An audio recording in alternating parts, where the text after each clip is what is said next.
We're back into ICD-10-CM guidelines. Today we are going over section 2, which is the selection of principal diagnosis.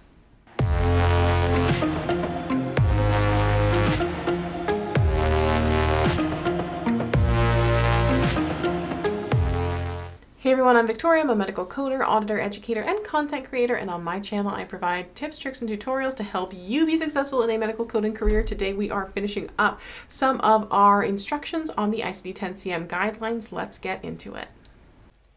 So we just finished all of the chapter-specific guidelines, so guidelines specific to certain chapters of ICD-10-CM, and now we're going to move on to section 2, which discusses the selection of the principal diagnosis.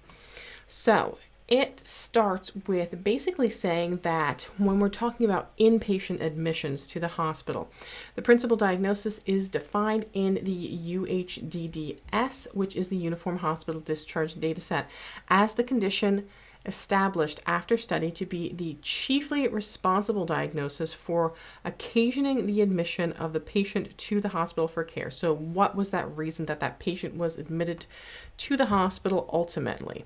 How do we figure out what that is? Codes for assigned symptoms and ill-defined conditions.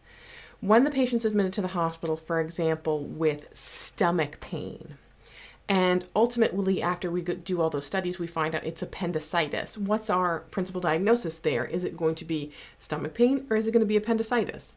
It's going to be appendicitis because that stomach pain was a sign or a symptom. So when we have that definitive diagnosis established, that's what we use. We use our definitive diagnosis. And that's what this section A says.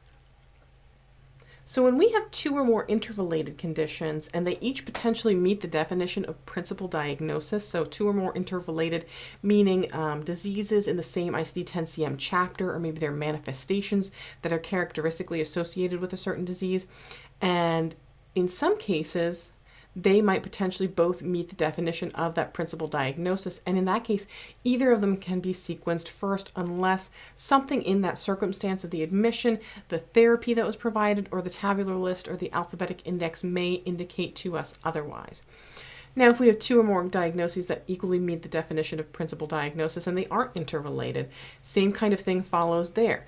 In that circumstances, we could use either one, because if there isn't anything saying the circumstances of the admission, the diagnostic workup or therapy or alphabetic index or tabular list say that one has to go sequenced first, you can use either of those diagnoses sequenced first. Two or more comparative or contrasting conditions. So there may be rare instances where two or more contrasting or comparative diagnoses are documented as either or. They may have similar terminology and they're coded as if the diagnoses were confirmed, and the diagnoses are sequenced according to the circumstances of the admission. So if no further determination can be made as to which diagnosis should be principal, again, either of them can be sequenced first. E we're not going to go over because that was deleted in 2014. So original treatment plan not carried out. So we sequence as the principal diagnosis the condition which after study occasioned the admission to the hospital, even though treatment may not have been carried out due to unforeseen circumstances. So again, what was the reason that was going to have that treatment that was not carried out? Complications of surgery and other medical care. So when the admission is for treatment of a complication resulting from a surgery or some other sort of medical care, the complication code is sequenced as the principal diagnosis. So maybe the patient had surgery, developed sepsis, that sepsis code could be sequenced as the principal diagnosis. If the complication is classified to the T80 through T88 series and the code lacks the necessary specificity in describing the complication, an additional code for the specific complication should be assigned. Now, before I discuss the uncertain diagnosis, I want to again reinforce that these are for inpatient admissions. These are the guidelines for inpatient admissions, not for outpatient provider-based services. So uncertain diagnosis, if the diagnosis documented at the time of discharge is qualified as probable, suspected, likely, questionable, possible, still to be ruled out, compatible with, or consistent with, or other similar terms that indicate uncertainty, we do code the condition as if it existed or was established for inpatient facility services.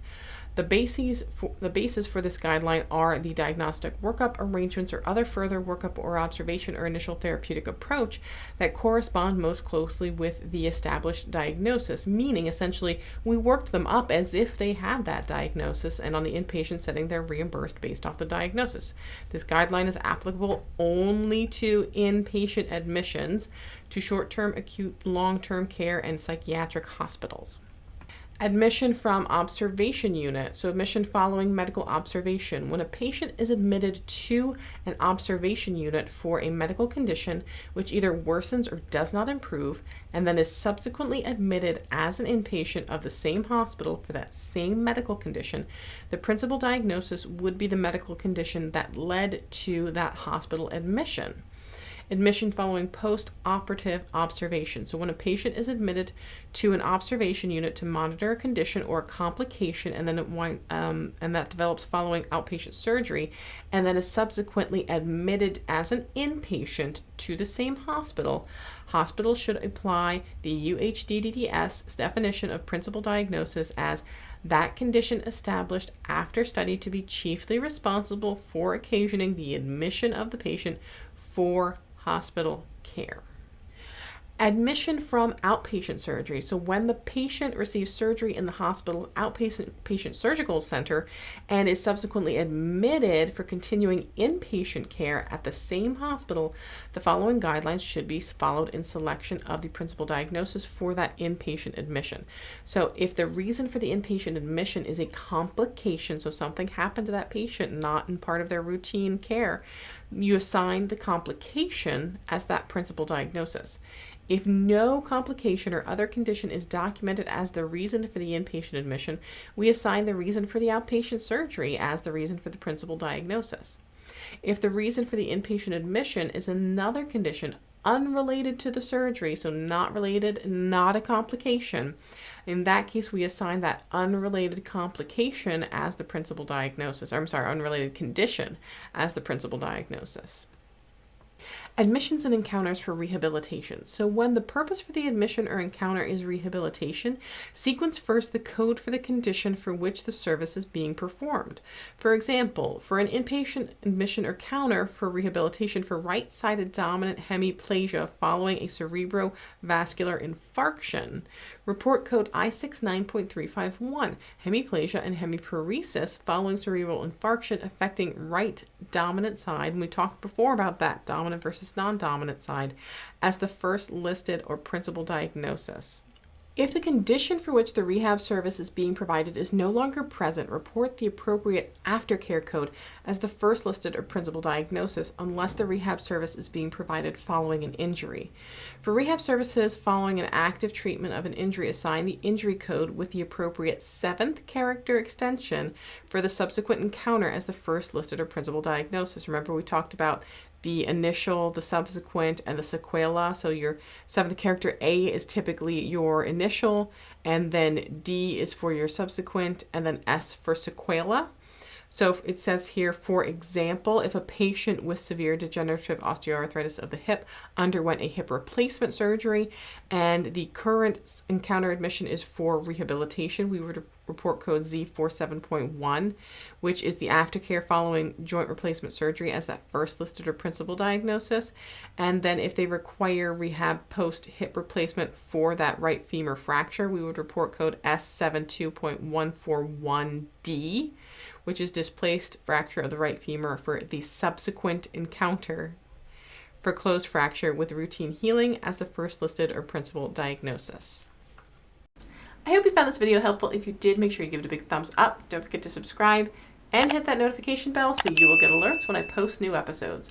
I will see you in the next episode, and until then, just keep on coding on.